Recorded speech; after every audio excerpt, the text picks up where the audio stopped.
Welcome to Bad Food Blog Halloween Special, where we're going to be making spooky pasta using this spooky pasta.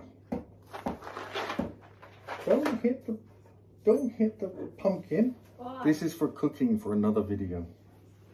And we'll be using this minced beef. Ooh. Is that spooky? You took your mask off?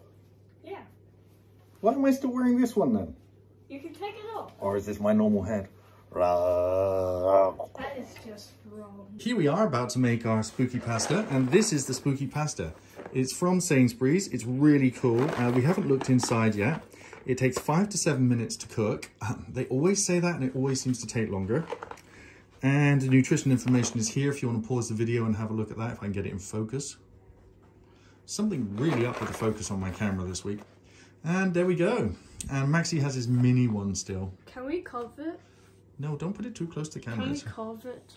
Yeah, you can carve it. In this video? No, I'm not going to video you carving it. That'd be really boring. And here's the pasta sauce we're going to be using, which is tomato and Bolognaise sauce by Sainsbury's. And of course, the mincemeat is 12% fat one because apparently I'm an idiot and I bought the wrong one and I didn't buy the 5% fat one, so I'm an idiot. Okay? You will carry on believing I'm an idiot. So I'm going to start off by taking this all over to the place where I need to cook everything. I need to fry some onions and get everything ready. Let's get that going. So I'm going to start by preheating the pan, putting some oil in it, and then I'm going to get some chopped onions in there. I need a bit of oil, but not too much. I just don't want the onions dry cooking. Then I've got to put some spices in as well. So I'm going to get the frozen onions.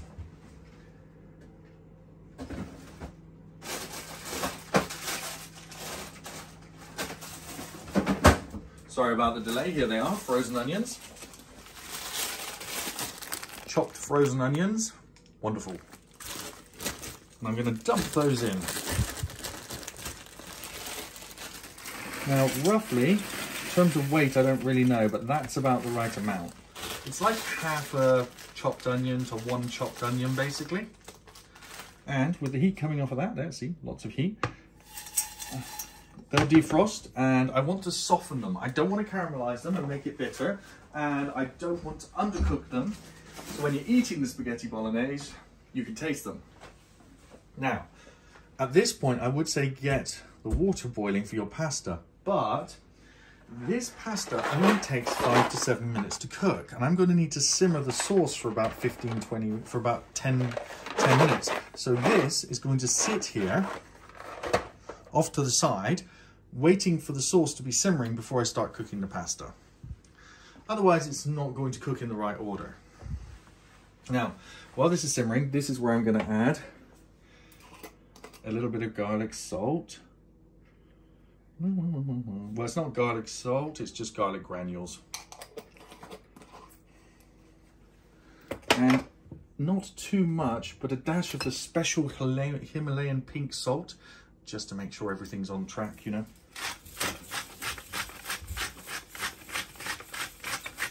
Still haven't seen any results using the pink Himalayan salt. I might be being irradiated or something, who knows.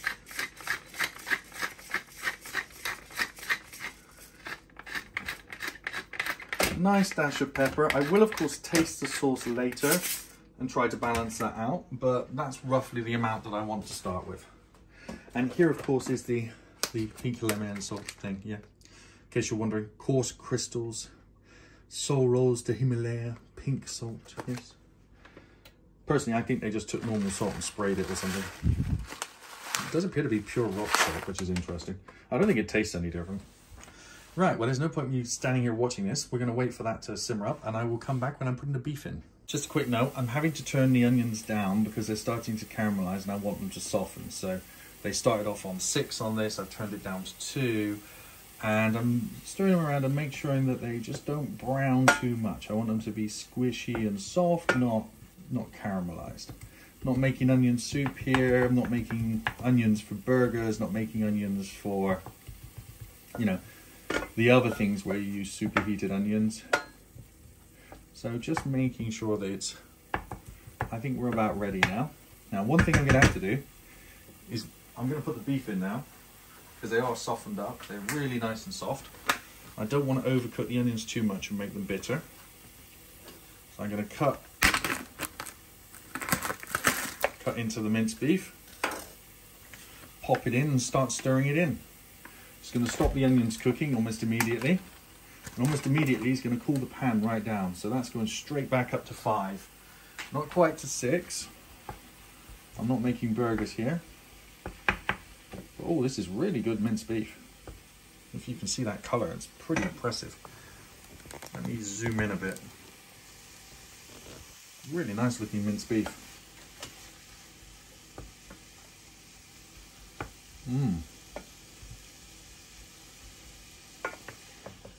Nice blood red. But a vampire.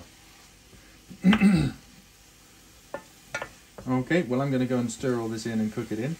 And then we'll be ready for the sauce. Once the sauce goes in, the pasta can go in. I'm going to put the pasta heating now, so the water's hot when the pasta goes in. I've just turned the heat on for that, you can't see it. So you can see this is slowly browning. The onions are still cooking, and the whole temperature of the pan has dropped right down because the minced beef was, I didn't let it come up to room temperature, which is really what you should do if you're cooking as a 5-star Michelin chef. You don't want the beef cold when it goes in the pan. It changes the temperature profile, it changes the cooking profile, and you only want it chilled if you're trying to sear on the outside and keep the temperature down on the middle.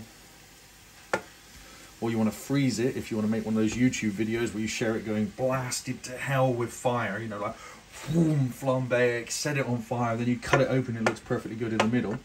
The reason that's been done is because the outside of the burger got to like 1200 degrees centigrade and the inside was frozen, so it only just managed to cook to rare.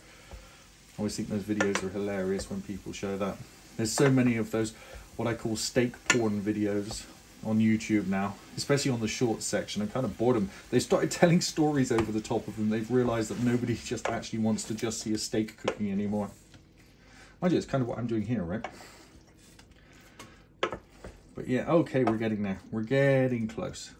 That's about 40% cooked. When it's all gone brown, it's going to be 100% cooked. But as you can see, 5 was the right temperature. 6 would have been too hot. And probably I'm going to say that 4 would have definitely been too low. But we're getting there. It's not frying the meat. It's not making it tough. I'm just soft cooking it through, getting rid of all of the red bits. Getting a bit of flavour. Getting some gravy out of it.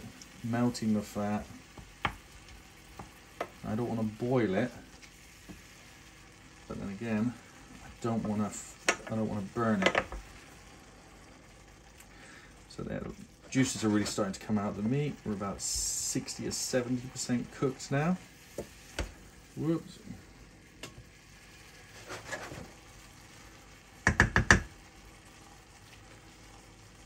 Almost there.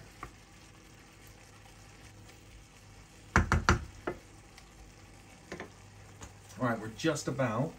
A little bit of pink still remaining there. So when I can getting this ready, here is the Bolognaise sauce. So you can see. So cooking time on the hob, 30 to 35 minutes. This is true because it's already taken me 10 to 15 minutes to do this part, right? And I'm now going to take 15 to 20 minutes more. See, that beef is getting there. Now, I think that's now the perfect time for this to go in. Yeah, perfect. There we go, the whole thing. Done. I get a little bit of water and rinse that around a little bit, just because there's going to need to be a little bit more water in there anyway. Not much. Because I don't want it getting too thin when it all boils off. Because I'm going to keep it at that high temperature while I mix it in. I'm going to put it back up to 6 to bring it up to the boil, and then I'm going to turn it down when I simmer it again.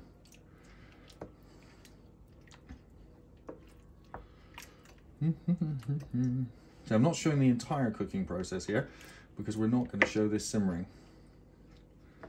There we go. So I'm going to leave that to simmer now. One of the tricks I do with spaghetti bolognese is it gets one of these OXO cubes. if you're aware of this ingredient. Massive fan of it myself. But one of these will have a big impact on the beefiness of this. And it's really quite a simple trick to sort of bring it alive. These things are really hard to peel open. They used to be straight cubes when I was a kid. But obviously with shrinkflation, they've now started putting these X symbols in them.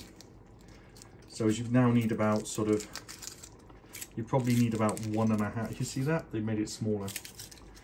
Very annoying, but sprinkle that in. That sort of helps. It's like adding a bit of beef stock.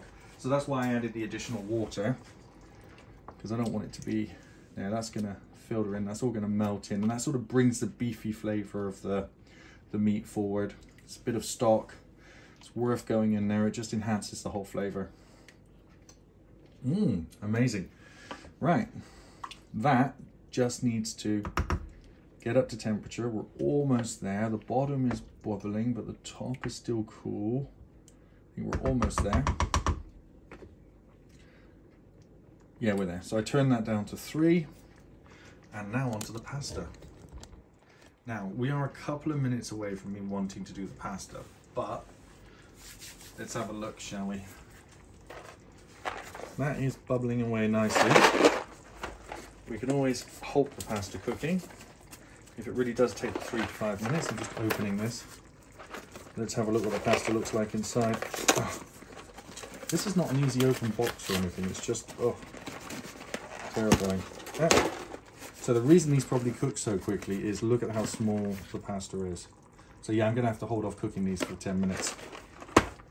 Okay, we will be back in 10 minutes. I'm gonna stop that from boiling over by turning that down so it simmers. Okay, back in 10 minutes. Once the everything is simmering away, Max hasn't had anything to eat for ages, and so he wants to, wait, slow down. Max decided to get these. This is a spooky decorative cupcake. There we go. Why are you saying it like that? Because it's scary. No, it isn't. Okay, and look, they're kind of bad food because they're like, they've melted off to the side. Look, I don't know if you can see that. That's why you liked them, wasn't it?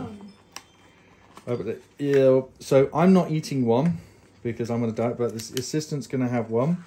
It's all melted. This is my one. No. Show the camera. Look, it's all melted. It's like it's all melted off to the side. And these are from Sainsbury's, as you can see here. They are 2 shortcuts, crispy, that's it. Date of November, blah, blah, blah, blah, blah, blah, blah. They're pretty cool though. So you've taken the assistant one. Do you want to take her to wrapper so she can work out how many calories it is? So Maxie's going to try this one. He's going to tell you what it tastes like. I imagine it's going to taste yummy. And what I'm going to do while he's trying that is I'm going to try these Halloween creepy cobweb chocolate orange mini rolls. Okay. So these are just mini rolls with chocolate orange on. But apparently they're creepy. Oh, see, they're just little mini rolls. Yep, little creepy mini rolls. Don't ruin your food, okay? I'm just kidding. These really chocolatey, really orangey, really yummy. Both of them taste great, don't they? How's the cupcake? Good. The mini rolls have an orange like jam filling. It's really yummy. You said you were on a diet. Yeah. Hey, come back with that. Right.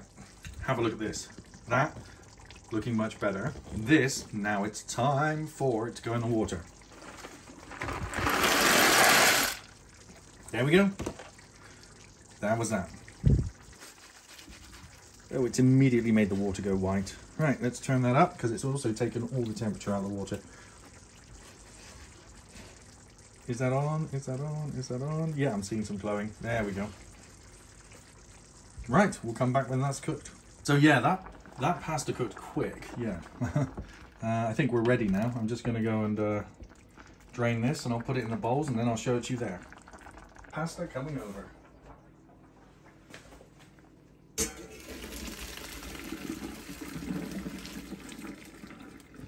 Oh, There's always some stuck on the bottom. There we are.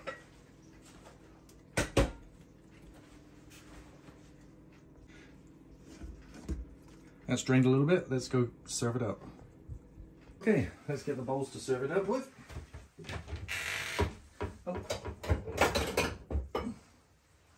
We're going to use these big ones because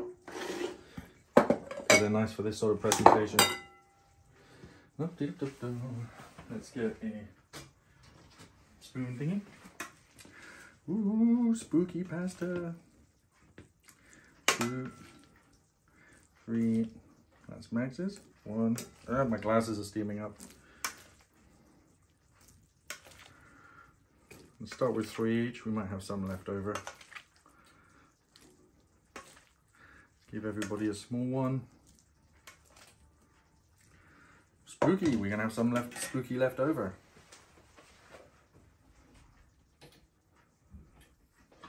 Next, the pasta sauce, looking amazing, I must add. Absolutely incredible. Not too thick, not too watery. So 1 each for everybody. The reason I do that, if I start spooning, just do 3 for 1, and then, you know, if you do it all from the same spot, everyone gets a different bit, and then, ooh, look at that, it looks like blood splatters. That's kind of fun, isn't it? I have made a mess everywhere, haven't I? So, there we have a mess. Looks like little blood splatters. That's so cool. Ooh, let me move the camera back a bit. There we go. Now for the red Leicester, which I think you have to use red Leicester on this type of food because it makes it look spooky. Okay, food's ready in there's seconds if anybody wants it. There we go. I'm going to try it and tell you what it tastes like. But that is spooky Halloween pasta.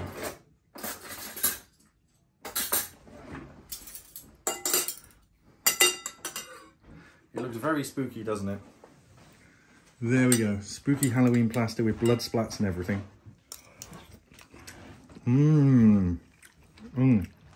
Really beefy flavour. And the red Leicester cheese on top does add a different flavour, slightly different flavour to it as well. We're going to go off and eat this. Thanks for watching. Have a spooky Halloween. And please remember to like and subscribe.